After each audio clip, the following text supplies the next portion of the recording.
Assalamualaikum warahmatullahi wabarakatuh. Perkenalkan, saya Ummu Latifah Friska Ainur Adibah dengan NIM 10219178 dengan rekan saya Subhan Adi Nugroho dengan NIM 10219175 dari kelompok 2 HSG semester 5 akan mempresentasikan hasil kerja diskusi kami mengenai Bank Pembiayaan Rakyat Syariah, di mana dalam bab kali ini kami akan menjelaskan mengenai 3 subbab. Yang pertama adalah konsep dasar dan sejarah BPRS, yang kedua adalah tujuan dan karakteristik BPRS, dan yang ketiga adalah upaya pembangunan BPRS. Langsung saja memasuki subbab yang pertama yang akan dijelaskan oleh rekan saya. Assalamualaikum warahmatullahi wabarakatuh. Saya di sini akan membawakan materi subbab yang pertama, yaitu sejarah dan konsep dasar BPRS. Yang pertama, sejarah BPRS. Berdirinya Bank Pembiayaan Rakyat Syariah dilatar belakangi oleh ekonomi Indonesia yang tengah mengalami rekonstruksi ekonomi. Rekonstruksi ekonomi di Indonesia itu terwujud karena kebijakan baik di bidang keuangan, moneter, termasuk dalam bidang perbankan.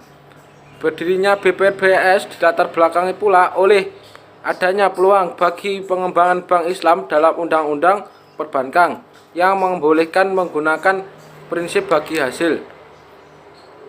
Kehadiran BPRS diharapkan dapat meningkatkan kesejahteraan umat Islam, terutama masyarakat golongan ekonomi lemah. Hal ini disebabkan yang menjadi sasaran utama BPRS dalam umat Islam yang berada di pedesaan dan tingkat kecamatan. Yang selanjutnya, konsep dasar BPRS. Di Indonesia, moral banking diakomodasikan dalam bentuk lembaga bank perkreditan rakyat atau BPR dan Bank Pembiayaan Rakyat Syariah atau BPRS.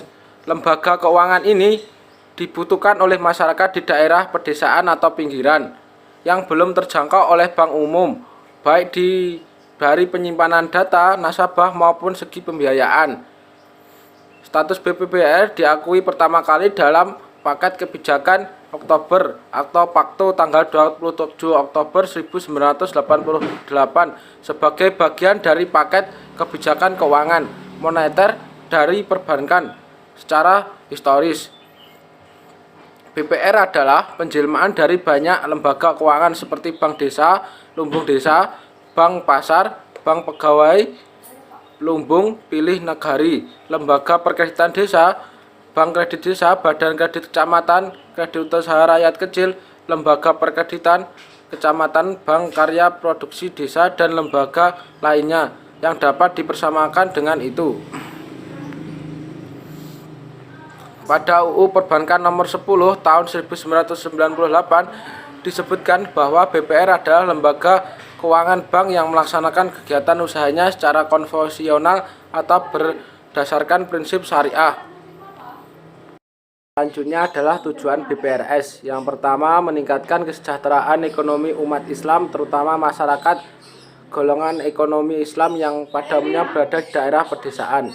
Yang kedua, menambah lapangan kerja, terutama di tingkat kecamatan sehingga dapat mengurangi arus urbanisasi.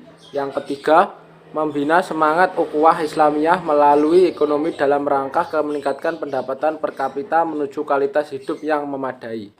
Yang keempat, untuk mempercepat perputaran aktivitas perekonomian karena sektor real akan bergairah. Penurunan suku bunga kredit tidak akan cukup mendongkrak pertumbuhan kredit syariah. Kecukupan dan tambahnya ialah dorong kenaikan pertumbuhan konsumsi rumah tangga dan daya beli signifikan. Assalamualaikum warahmatullahi wabarakatuh. Kenalkan, nama saya Ummu Latifah Friska Ainur Adibah dengan NIM 10219178 dari kelas HSG semester 5. Di sini saya akan menjelaskan atau mempresentasikan mengenai karakteristik BPRS. Mengenai sejarah dan juga konsep dasar BPRS tadi sudah dijelaskan oleh rekan saya. Marilah saya akan menjelaskan mengenai karakteristiknya. Yang pertama adalah BPRS hanya dapat didirikan oleh warga negara Indonesia. Jadi selain warga negara Indonesia itu tidak bisa mendirikan BPRS. Misal seperti warga negara asing itu pun juga tidak bisa mendirikan BPRS. Jadi kayak badan hukum yang seharusnya dimiliki oleh warga negara Indonesia itulah yang bisa mendirikan BPRS. Entah itu dari pemerintahan daerah ataupun pemerintahan yang ada di provinsi. Nah, selanjutnya adalah BPRS dilarang menerima simpanan dalam bentuk giro dan ikut serta dalam lalu lintas pembayaran. Hal ini berdasarkan Undang-Undang Nomor 7 Tahun 1992. Yang dimaksud dengan lalu lintas pembayaran itu adalah suatu proses pemindahan dana yang terjadi dalam wilayah satu negara antar negara atau wilayah antar wilayah. Ini contohnya tuh seperti kayak transfer gitu. Karena seperti yang kita tahu, BPRS sendiri itu jangkauannya itu sangat minim. Tidak seperti bank umum biasanya yang jangkauannya lebih luas. Jadi BPRS ini tidak bisa ikut serta dalam lalu lintas pembayaran maupun simpanan dalam bentuk giro dan falas atau valuta asing. Lalu dalam bentuk apa simpanan BPRS ini? Kalau dalam BPRS itu simpanannya itu seperti deposito berjangka dan juga tabungan. Dan selanjutnya adalah bertujuan khusus yaitu menyediakan produk perbankan bagi masyarakat golongan ekonomi menengah dan menengah ke bawah. Seperti yang kita tahu bahwa BPRS ini emang tujuannya untuk atau sasarannya itu untuk golongan ekonomi menengah dan menengah ke bawah. Lalu apa saja bentuk yang ditawarkan untuk golongan ekonomi menengah dan menengah ke bawah ini? Yang pertama adalah simpanan amanah, yakni titipan amanah berupa bentuk infak, sodakoh, dan zakat. Jadi ketika ada orang yang ingin berinfak ataupun mensodakohkan hartanya, itu bisa dalam bentuk simpanan amanah ini. Yang kedua adalah tabungan wadiah, dan yang ketiga adalah deposito wadiah, dan juga yang lain-lainnya. Dan yang keempat adalah karakteristik nasabah BPRS yang rentan terhadap perubahan lingkungan sekitar menyebabkan relatif tingginya kemungkinan timbulnya pembiayaan. Seperti yang kita tahu bahwa BPRS ini adalah sasarannya adalah golongan ekonomi menengah dan menengah ke bawah, di mana dalam jaminannya pun juga sangat lemah dalam hukum dan tidak bisa seperti dijadikan jaminan yang kuat seperti di bank umum. Jadi itu kadang menyebabkan pembiayaan yang bermasalah, entah itu akan menyebabkan macet dalam pembayaran ataupun nasabahnya yang mengalami pailit. Dan selanjutnya adalah strategi pengembangan BPRS. Di sini ada 3 strategi yang ditawarkan. Yang pertama adalah langkah-langkah untuk mensosialisasikan keberadaan BPRS. Karena dalam prakteknya BPRS ini masih sangat minim yang mengetahui atau hanya segelintir orang saja. Padahal fungsi dari BPRS sendiri ini sangat baik untuk membangun perekonomian yang ada di sekitar. Oleh sebab itu diperlukan langkah-langkah untuk mensosialisasikan keberadaan BPRS, tidak hanya produk-produknya saja.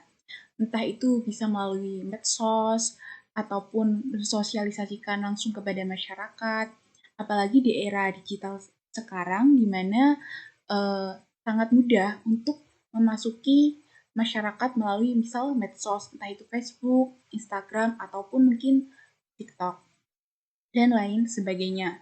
Dan yang kedua adalah usaha-usaha untuk meningkatkan kualitas SDM.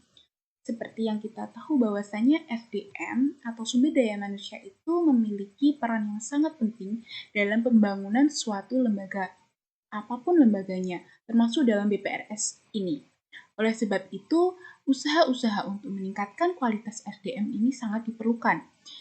Dan dalam meningkatkan kualitas SDM ini dapat melalui seperti seminar ataupun diklat dan juga pelatihan-pelatihan mengenai ekonomi syariah ataupun tentang BPRS sendiri agar dapat membuat atau mengembangkan BPRS tersebut.